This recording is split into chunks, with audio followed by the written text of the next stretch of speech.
gente, tudo bem com vocês? Sejam bem-vindos a mais um vídeo aqui do canal.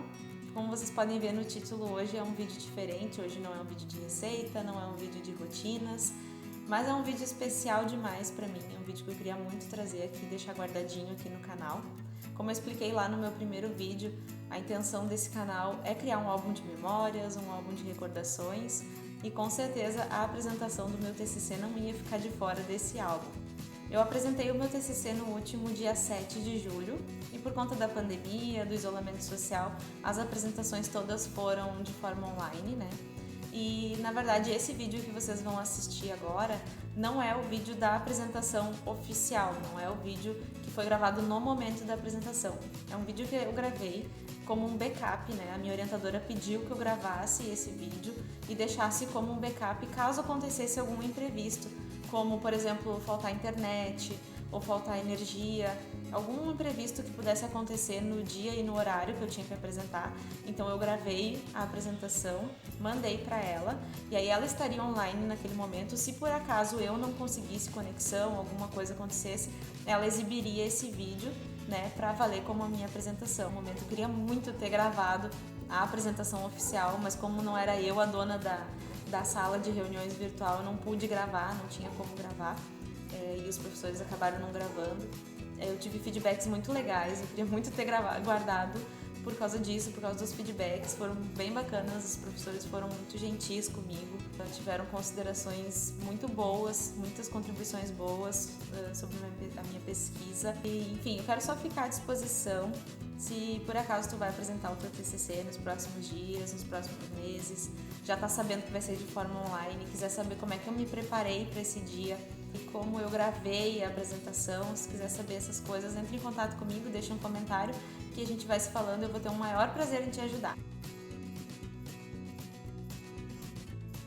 Olá, tudo bem? Quero agradecer a presença virtual aqui na apresentação do meu trabalho de conclusão do curso de nutrição. Quero agradecer em especial a minha orientadora, a professora Gabriela, e também aos demais professores do curso de nutrição da Universidade La Salle. O meu trabalho é Cesta Básica Brasileira, Composição Nutricional, comparativo com a ingestão dietética de referência e sua relação com o salário mínimo nacional. A Constituição Brasileira traz no seu 6º artigo que a alimentação faz parte dos direitos e garantias fundamentais, ou seja, é um dos direitos que o país se compromete a garantir para os seus cidadãos. Os primeiros instrumentos nacionais específicos de política social de alimentação e nutrição que estão vigentes até hoje são o Decreto-Lei 399 do ano de 1938 e o Decreto-Lei 2162 de 1940. O Decreto-Lei 399 regulamentou o funcionamento das comissões de salário mínimo. Essas comissões tinham a responsabilidade de fazer vários estudos censitários naquela época que deram embasamento para a criação do salário mínimo. Então, em 1940, quando o salário mínimo foi instituído no Brasil, ele ficou definido como o valor mínimo que um trabalhador precisa receber como remuneração do seu trabalho, que possa garantir o atendimento das suas necessidades básicas de alimentação, habitação, vestuário, higiene e transporte. Essas comissões chegaram na conclusão de que a parcela referente à alimentação, nessa fórmula toda que compõe o salário mínimo, não poderia ser inferior ao valor de compra de uma lista de alimentos que depois ficou conhecida como cesta básica, onde eles estabeleceram os alimentos e as quantidades que julgaram necessárias para a alimentação diária de um trabalhador adulto. Então, aqui na tabela 1, vocês podem ver quais são esses alimentos e também as 3 regiões do país que foram divididas, né?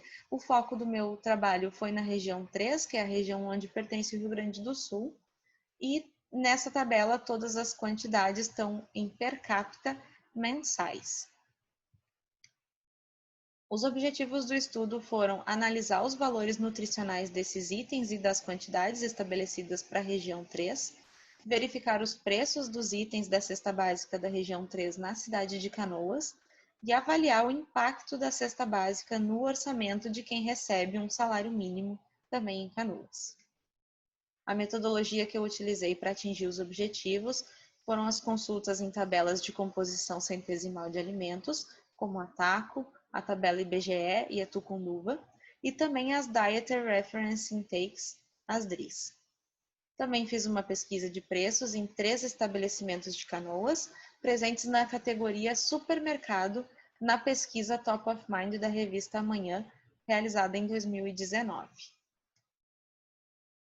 Então, para que fosse possível analisar o consumo diário nessa cesta básica da região 3, eu peguei os valores e dividi por 30 para que a gente pudesse ter o valor de consumo diário, onde as carnes ficaram com 220 gramas, leite 250, feijão 150, arroz 100 gramas, farinha 50 gramas, batata 200 gramas, tomate 300 gramas, pão francês 200 gramas, café em pó 20 gramas, banana 3 unidades, açúcar 100 gramas, óleo 30 gramas e manteiga 25 gramas. Então aqui está a tabela da composição da cesta básica nacional, onde além dos macronutrientes a gente também analisou ferro, cálcio, fósforo e fibras. O pão francês foi o alimento com maior fonte de carboidratos, a carne a maior fonte de proteínas e o óleo a maior fonte de lipídios. O principal fornecedor de cálcio foi o leite e ferro, fósforo e fibras foi o feijão. O total de calorias diárias ficou em 3.461 calorias, sendo que 64% delas vêm dos carboidratos, cerca de 15% das proteínas e 20 a 21% dos lipídios. Aqui, então, o comparativo com os valores que a gente encontrou na análise nutricional com o que diz as DRIs. Vocês podem perceber que os macronutrientes, carboidratos, proteínas e lipídios ficaram dentro dos intervalos aceitáveis de distribuição de macronutrientes, tanto para homens quanto para mulheres. Já o cálcio, tanto para homens quanto para mulheres, está numa quantidade abaixo do recomendado. Ele apresentou 580 mg de cálcio, enquanto para homens o ideal seria 800 mg e para mulheres de 800 a 1.000 mg, dependendo da sua faixa de idade. As calorias estão também 73% acima de uma dieta padrão de 2.000 calorias. Uma dieta padrão de 2.000 calorias é, por exemplo, a dieta estabelecida pelo PAT, o Programa de Alimentação do Trabalhador. Nessa tabela, então, eu detalhei os itens pesquisados nos supermercados e os preços que a gente encontrou em cada um deles. A carne eu procurei registrar 3 tipos de cortes diferentes. Os alimentos que são vendidos em embalagem fechada, como feijão, arroz, leite e farinha, eu procurei registrar o preço de 3 marcas populares em cada um dos supermercados. E os alimentos como batata, tomate, pão, apenas um preço de cada estabelecimento. Em alguns estabelecimentos não foi possível encontrar 3 marcas, assim como o pão francês não foi encontrado no supermercado número 3, porque não trabalha com itens de padaria. Então, com base naquele levantamento de preços, a gente verificou o preço médio de cada unidade de venda dos produtos, né? E foi possível, então, fazer a conversão para a quantidade que a região 3 recebeu lá quando foi distribuídas as quantidades da cesta básica. Por exemplo, o leite, né, 1 litro custou em média R$ 2,95, então os 7,5 litros lá estabelecidos para a região 3 custaria R$ 22,13. Fazendo o fechamento, então, o custo médio da cesta básica da região 3 em Canoas em abril ficou em R$ 505,03.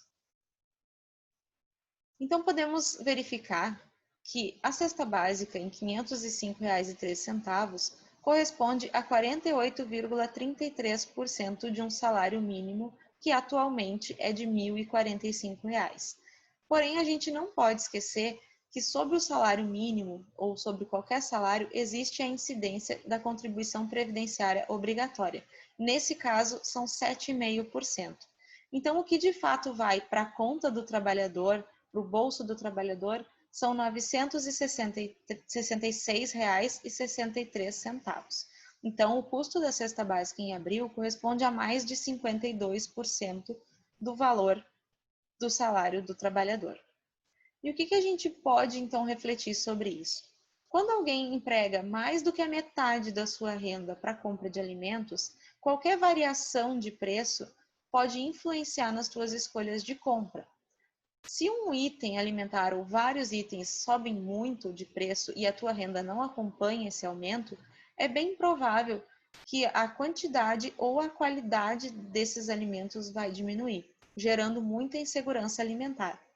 Se atrelado a tudo isso ainda vem os alimentos industrializados e ultraprocessados com o apelo da publicidade, essa insegurança tende a aumentar ainda mais. Outro ponto que eu gostaria de chamar a atenção é para a época em que foi promulgada essa legislação. Estamos falando de estudos realizados na década de 30, época que os brasileiros exerciam atividades predominantemente braçais. Mas hoje, quase 9 décadas depois, essa força de trabalho foi substituída por tecnologias automatizadas, além de diversas mudanças sociais, econômicas, demográficas e culturais, que acarretaram uma queda no esforço físico e, consequentemente, nos gastos calóricos. Essa mudança no perfil profissional e no estilo de vida não condiz com a época em que os estudos da cesta básica foram feitos. Uma cesta básica que fornece cerca de 3.400 calorias para trabalhadores dos anos 2020 pode estar contribuindo para o aumento das doenças crônicas relacionadas com o sobrepeso e a obesidade no Brasil inteiro. Falando um pouco mais especificamente de alguns alimentos da cesta básica, a carne é a que apresenta o preço mais alto. E é super comum, principalmente nas famílias com renda inferior, a carne de gado ser substituída por carne de porco, por carne de frango ou por ovos, ou ainda nem aparecer no cardápio em alguns dias do mês. O feijão apareceu como a maior fonte de ferro, fósforo e fibras. Mas fica a dúvida quanto se a quantidade estabelecida pela cesta básica não estaria superestimada. Porque se a gente levar em conta que o feijão é preparado com caldo, geralmente numa proporção de 3:1, e ainda que o próprio grão tem um fator de rendimento de até 3 vezes o seu peso inicial, o valor de 150 gramas de feijão que a cesta traz renderia em torno de 450 gramas de feijão cozido, o que é uma quantidade pouco provável de ser consumida por uma única pessoa em um único dia. Nós já sabemos também a importância de um bom café da manhã. Para contribuir com essa afirmação, 3 itens muito comuns nessa refeição apareceram e chamaram a atenção: o leite, o pão e a manteiga, que apareceram como principais fontes de cálcio, de carboidratos e de lipídios. Já o café em pó apareceu na tabela TACO como fornecedor de 10 gramas de fibras, mas a gente sabe que o pó do café não é consumido, ele fica no filtro, né? Portanto, essa informação deveria ser revisada, pois nas tabelas de composição centesimal dos alimentos, eles devem trazer a informação nutricional referente apenas à parte comestível do alimento. A Organização Mundial de Saúde recomenda que a ingestão de açúcares livres não ultrapasse 10% das calorias do dia, ou seja, numa dieta padrão de 2.000 calorias, o máximo recomendado de açúcar são 50 gramas. Já a cesta básica trouxe a quantidade de 100 gramas de açúcar por dia, estando, portanto, o dobro da recomendação da OMS. Então, a gente pode concluir que a lista e a quantidade dos alimentos sugeridos pelo Decreto 399 de 1938 não atinge todas as DRIs. Entretanto, seria necessário aprofundar essa análise nutricional para outros micronutrientes para completar essa análise. Outra coisa importante da gente levar em conta foi a data da realização da pesquisa de preços. Dia 22 de abril era uma data em que nós já nos encontrávamos em isolamento social. Segundo uma pesquisa do DIEESE, desde que começou o isolamento social, as famílias procuraram fazer o maior número de refeições em casa e também procuraram estocar alimentos. Então, isso influenciou muito os preços dos alimentos nos supermercados, o que pode também ter influenciado na minha pesquisa de preços. A sugestão seria realizar essa pesquisa em mais dias alternados em diferentes dias da semana para ter uma pesquisa de preços mais fidedigna, porém a gente tem a orientação de permanecer em casa, de não circular em locais com grandes aglomerações, grande circulação de pessoas, como é o caso dos supermercados. Por isso, a pesquisa foi realizada apenas uma única vez.